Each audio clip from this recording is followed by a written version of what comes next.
Of course, a big story that we continue to cover is this parasite, so to speak, that a lot of people are discussing. And I want to pop this up to actually give you a look at some of the feeds that we are following as we get back into that. Now, federal health officials have identified lettuce from Mexico served at Taco Bell locations in 5 different U.S. states as a source of that widespread outbreak of the diarrhea-causing parasite Cyclospora. The Centers for Disease Control and Prevention warning consumers not to eat shredded iceberg lettuce from Taco Bell restaurants in 5 different states. And I want to pull this up for you to give you a look at exactly what we're talking about on that map right there. Indiana, Kentucky, Michigan, Ohio, and West Virginia. A record number of cases have been reported in more than 30 states, and experts have said that not every recent illness there might be caused by a single source. An investigation by the Food and Drug Administration, the FDA, there identified a single supplier of that lettuce. Now, I want to go through some of the statements that we are getting as a result here of all of this, and this is actually coming in from Taco Bell. They say, "We want you to hear it from us. We take your health and safety seriously and have removed all affected Taylor Farms lettuce from Taco Bell stores. So go ahead and enjoy your Taco Bell today. You always got us. We always got you. See you in the drive-thru." Again, they are reacting after the reports there from the CDC and, of course, the FDA investigating. Now, Taylor Farms also responding, saying essentially that no Taylor Farms branded salads or kits are associated with that Cyclospora outbreak. Again, all of this is going to be under investigation by the FDA, and there's a lot of questions here about how all of this could impact just about everyone. I want to bring in Jay Aldebert, the Chief Growth Officer of International Services Incorporated, to help break down all of this here. And Jay, I got to start by asking you overall how small restaurants, grocers are calculating the true cost of all of this here and potentially losing sales as a result. It's an excellent question. There is going to be 2 impacts. Obviously, one to the top line, the revenue generation, your pedestrian inflow of clients, as well as orders that are done through third party. That's going to be one side of it for sure. The other side is the cost of that product. If we're just looking at shredded iceberg lettuce, based on supply first and foremost, and the overall pricing model of the difference between a U.S.-based product and a Mexico-based product, it's going to have an impact on food costs significantly, actually. And how quickly should operators maybe be adjusting their pricing, their product mix, capacity when demand drops because of something like this, an outbreak where so many people are either affected or even concerned about potentially being impacted?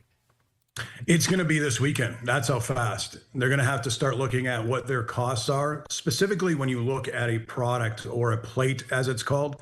Looking at food cost and labor cost and how much the increase is going to be. And it's a very unique product that it's shredded lettuce on its own, but it's going to have a major effect on their food costs, and they should be taking inventory of that right away. What should independent farms, regional suppliers really communicate to protect the consumer trust during an investigation like this? Because again, you're looking at that map and the CDC has essentially said don't eat this shredded iceberg lettuce at any Taco Bell in these locations. And again, you have folks that are worried about it and maybe aren't eating any kind of iceberg lettuce or lettuce in general, just to make sure they don't become sick in any way. So what should those independent farms, regional suppliers really make sure to get out there? It's got to be a good marketing campaign on their behalf. Right now, if you are an independent restaurant owner, the first thing you should be doing is naming names, where your grower is from, what region it's from, who's the processor of that product. That should be a full marketing campaign, and whether that's internally inside of your restaurant, and if they're sourcing it from these farms, these local farms, making sure that obviously that's marketed as well. Being able to put that on third-party delivery apps in terms of your restaurant, and maybe some of your menu items may have that product in it as well. It's got to be a full onslaught marketing campaign of where you get your product. What about the kind of, I guess you could say, switch to locally grown? Is that something that you see looking down the line, something that's temporary, or do you think it's really going to become maybe what people are doing, what they're looking for? If you look for at the bigger picture of the product itself, it really only comes from three sources, right? The three main sources that you're going to get it. One of those is California, the other is Arizona, and the third is Mexico. That's where Mexico only makes up about 7% of the supply. Why you want to know that is because what right now, California was already tight as it relates to their supply. And because they were tight as it relates to their supply, the supplementation was coming in from Mexico. Mexico at this point has been frozen in terms of that import of that product. So now what happens is the tight supply that was already there is specifically going to be a supply and demand issue because most of the chain restaurants which use that product are under contract already. They're going to consume the most amount about it. So to answer your question, where that cycles into is Arizona's growing supply doesn't come in until about November. So now you're going to have these independent restaurants. They're going to have to look because the supply is being consumed by the chain restaurants. They're going to have to look at other sources. So the farmers themselves are going to be in actually an advantageous position in terms of pricing. In terms of the business owners, though, the independent restaurants, it is going to be a heavy impact, even on that small food cost. And on that same note here, how can small operators maybe turn those changing consumer habits into a sustainable business strategy? Again, you kind of touched on this there, but how can they kind of go about that? Because you have so many people who say, this is what I'm going to do from here on out. Wait, no, this is what I'm going to do. This is what the trend is. How do you go about that? Yeah, don't jump at things right away. I've seen people talk about, they're going to switch over their product to shredded romaine. To give you an example, the food cost as it relates to that versus lettuce is huge. So we as a firm, we analyze probably about 10,000 companies a year, and I would say maybe 1,000, 800 to 1,000 of them are small, medium-sized restaurants.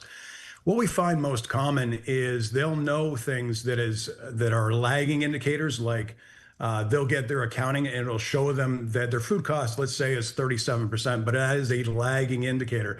It's coming months after really a month of operation. So being able to look at your costs and be able to know specifically every ingredient that goes into the presentation of your product or plate itself, the labor cost, knowing where you can actually cut in other areas if this product itself is going to cost you more, that's the next steps you're going to see or should be undertaken by those small, medium-sized businesses. When you look at this as a whole and talk specifically about small businesses, any maybe misunderstandings or just something that you think people don't realize about any of this here? Break that down for folks. The biggest thing that was shocking to me when I was, obviously doing some investigation here, and it's not necessarily related to small business, it is related to business, is how Wall Street made their decisions about who are going to be the winners and losers in this situation. That was one of the most shocking, and how it affects small business, obviously. When you look at Sweetgreen itself, their stock dropped by 24% in the last month, essentially. And although they have no link, no cases, nothing indicating that they have any of these products, Wall Street already decided that they're an issue. Same thing with Cava, which is essentially a competition or very similar to a Chipotle product. Those individuals, that stock dropped 24%. But however, Chipotle, interestingly enough, in the last month has had a 5.6% increase in overall stock value. That was most shocking to me. And I actually looked deeper into it.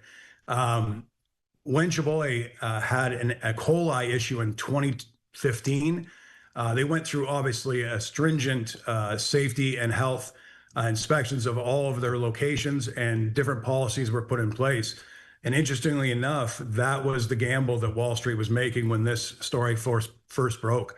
They're willing to invest in Chipotle based off of that change in policy versus obviously the restaurants that are heavy salad based, I guess, or salad based products.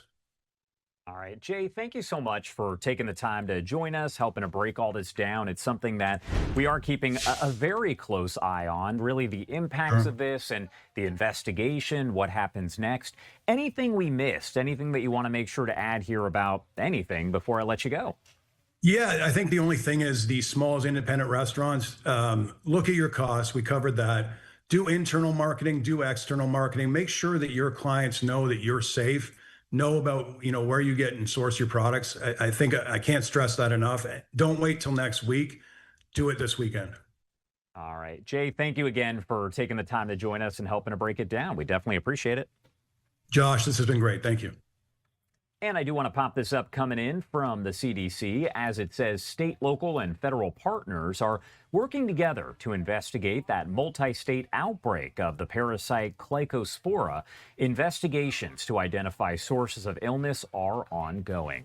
We'll make sure to keep you updated here on all of this as we get additional information. Again, the FDA is investigating and the CDC putting out all of that information.